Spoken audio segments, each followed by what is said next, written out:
Welcome to Ho'opili, Hawaii's newest and growing community in the majestic fields of Ewa with expansive soccer fields, a modern Soho community center, a tight-knit community that offers... Guys, that's not how we do videos. Yep, like that, Yeah. Get the white on these things dirty. No, let me redo that. Should I just stand? Yeah, that's not a good example. We figure that if we give you the pros and the cons, if we keep it real with you, we help you make a more informed decision. There's only advantages to working with us when you're buying new construction. In this video, we're gonna keep it real, go over 3 pros, 3 cons, and even throw in some bonus info on just Oahu as a whole. What's a pro and what's a con of moving to Hawaii, moving to Oahu? This one might offend some people, but stay tuned and give me your comment on this bonus pro and con. Another pro about Ho'opili is the community.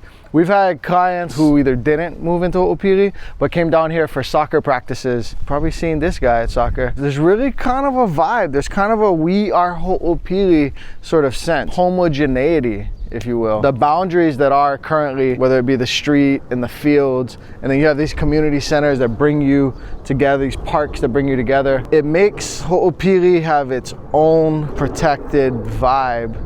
And a lot of people like that, whether they like that in anticipation of going to coreteamhawaii.com, going to the bottom and filling out the contact form and reaching out to us to consider Ho'opili, or whether after having moved in here, they're like, hey, there's really a Ho'opili community. Proud to be Ho'opili. Another pro is the newness. I'm not talking about these shoes.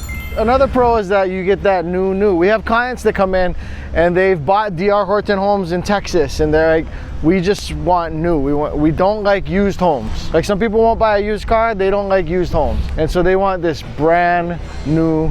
As far as new construction goes on the island, in terms of single family development, this is the largest, the most expansive.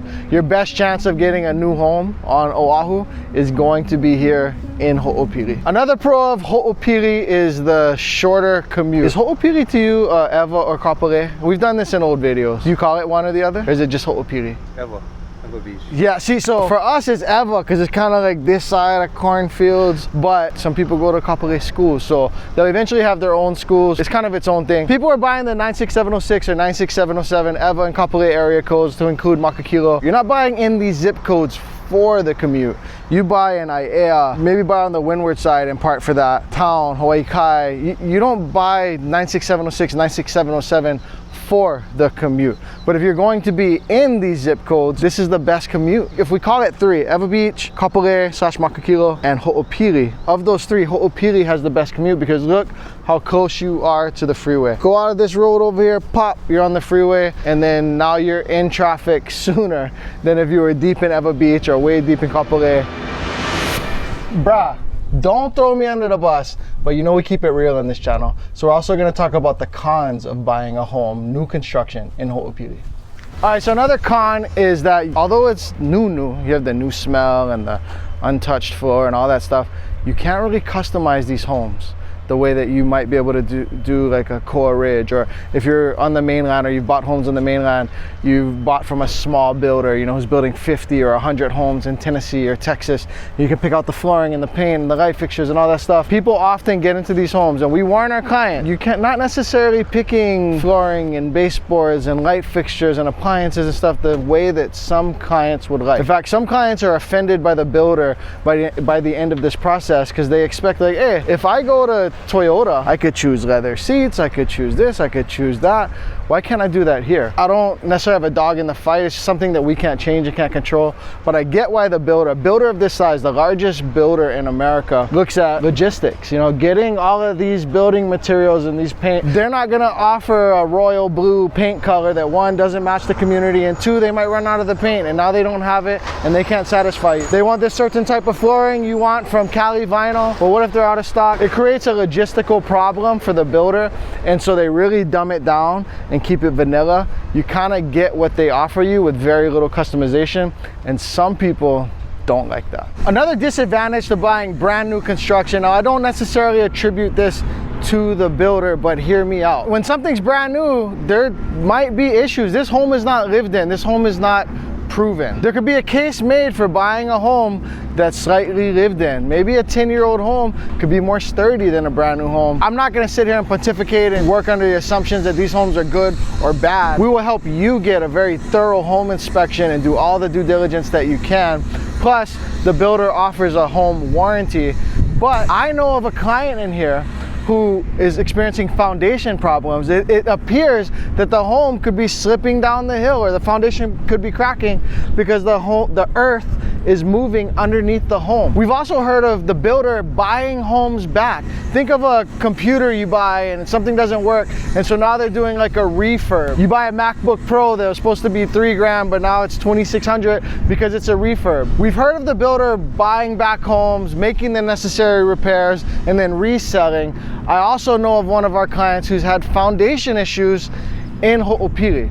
Now, does that mean that it's ubiquitous? Is it common? Does it happen to everyone? No. Remember the video we made in town about this building that used to be an office center? One of the points that sales team made, which I see what you're doing as a sales team, appropriately so, is that this building is proven. This building has stood here with all of its concrete and all of its foundation on this earth, erect for decades. We're just changing it from offices to condos. And they have a good point. This earth hasn't had a home sitting on it for years and years before you bought it. So buying new is great. You have the new paint, you have the new smell, you have the untouchedness of it all. But do you know what you're getting? I think we probably have 30, 40 plus, maybe 50 clients in this community. We've had one, I believe, with any kind of notable issue. We have more clients who are happy. Shout outs to Gunther, shout outs to Gracie, shout outs to the Johnsons. There's one street in Ikena where I think we occupy 15% of the street or something with just our clients. Our clients have had nothing but good experiences, but you are buying new. And there's this level of unknowingness when no one's lived in the home before and your warranty is only for X amount of time. That's something to consider. All right, another con of buying new construction, especially Ho'opili, are the exits. This is actually one of the worst places you could try and sell a home for a profit. That's not factoring in some other things like crime in other areas or association increases in other areas.